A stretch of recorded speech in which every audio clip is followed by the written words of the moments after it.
putting our young men and women into harm's way. And that's what I would do as president. Mr. Yang, thank you. Jorge. Thank you very much. Vamos a hablar de América Latina. You haven't been asked about Latin America in the previous debate, so let's begin. Senator Sanders, one country where many immigrants are arriving from is Venezuela.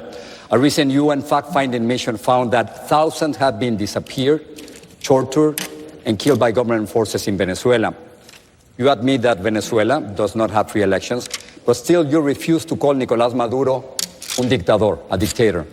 Can you explain why, and what are the main differences between your kind of socialism and the one being imposed in Venezuela, Cuba, and Nicaragua? Well, first of all, let me be very clear. Anybody who does what Maduro does is a vicious tyrant.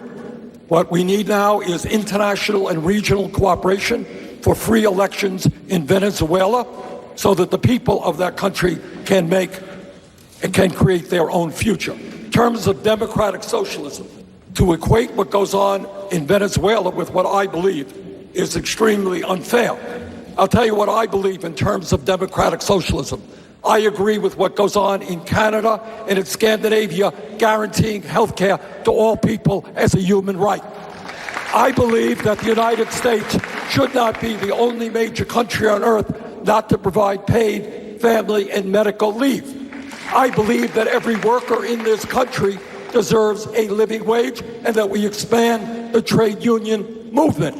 I happen to believe also that what, to me, democratic socialism means is we deal with an issue we do not discuss enough, Jorge, not in the media and not in Congress. You got 3 people in America owning more wealth than the bottom half of this country.